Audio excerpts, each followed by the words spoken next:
What is up, everybody? I figured I'd come on here and talk to you on this awesome Sunday morning about my last couple days out on the water. Friday, I got a chance to work with Captain John on the Tomahawk, working a charter with him. Unbelievable experience, lots of fun. I had an absolute riot gaining the experience out there with Captain John this season, learning a ton and just gathering up that time on the water. Had a 4-person charter, ended up taking their limit relatively quick. Good mix of steelhead kings.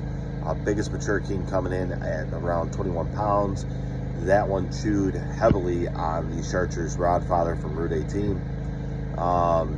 Just a great mix, man. Steelhead and kings. Guys left extremely excited, happy, and cooler absolutely mobbed the fish. Saturday, again, went out with Captain John and T. They had a great game plan put together.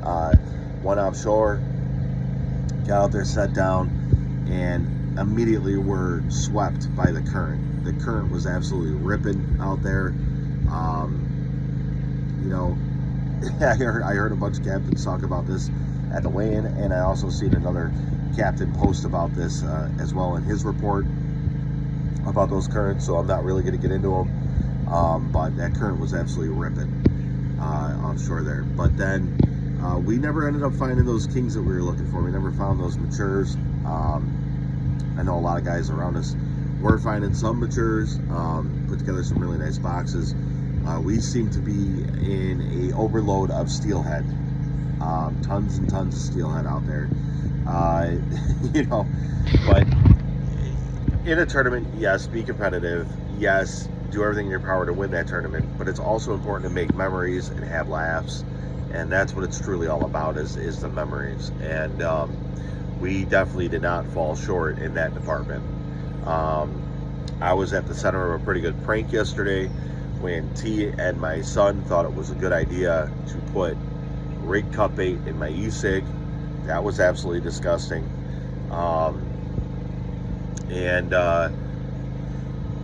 That's what it's all about, man. Just making those memories. I had such a good laugh yesterday. It would have been great to finish in the money there, but just gaining that experience and making those memories, just so much fun. Guys, those steelhead are out there. I just spoke to Ben from Focus Fishing not too long ago. He's out there in the 30 line. He's 7 for 7 right now. Last I spoke to him, he's had a good mix of steelhead and kings. So get out there, get fishing. Guys, make sure you comment, like, subscribe to our videos. We're gonna have a ton of videos coming out here in the near future. One of those being, being on the big boats is amazing. Those big Tierras and sports crafts and Trojans, they're amazing boats and they're fantastic.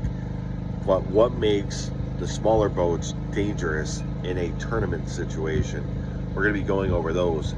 Those smaller boats, man, those are dangerous. Those are fish killing machines, man, and I'll get into a video about that. If you look at the Bald Eagle Beatdown, the team that just won it, smaller boat. I'm sure I can go through the tournaments and find other small boats that have won these tournaments, and we'll go into why those boats can be so dangerous. I know a lot of guys that are out there looking for boats, and they're looking for these big, 30-foot to 40-foot, charter boats, and I keep telling them, no, you get a 23, 21, all the way up to 24, 26. Those boats are fish killing machines, and I'll explain why in a future video. Another video we're going to be coming out with is, why is copper so dangerous? Why do you need to have copper on that boat and out there in the water? Copper has been responsible for a lot of the fish we've taken in some of these tournaments, and a lot of the bigger fish that we've taken in these tournaments this season. We'll do a video on that. We're going to do a video on setting up a small boat for being a king slayer out there on the lake. A lot of tournament recaps. I definitely want to do a recap video on the experience gained this season, and just some of the memories and fun that we've had out there, and some of the funny moments that have happened out on that lake this season. So make sure you guys comment, like, subscribe. We're going to be overloading the system of videos here shortly. And this weekend, guys, we got the Big Boy Tournament coming up. It's a 2-day event out of Oak Orchard.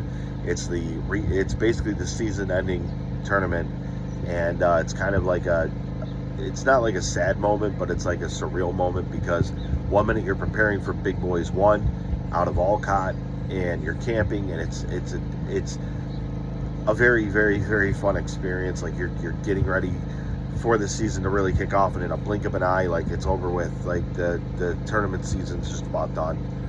And man, did I gain the experience this year, and I can't wait for next season. I think we're gonna be a team to we're gonna be a force, I think, here shortly. So guys, again, thanks for watching. Make sure you guys comment, like, subscribe, hit those bells for notifications. Get over to Route 18, grab some of these spoons. I'm going to tell you what was hot real quick. The Chartreuse Rodfather, double jeans, UV Wonder Bread, green jeans were all stellar for us this weekend. As far as the meat rigs go, the Glow Frog 8-inch pulling adjusted secrets meat rig cut bait was awesome. Silver Slayer with a Silver Slayer meat rig pulling rig cut bait was awesome. And I'm sorry, not meat rig, meathead running clean was awesome.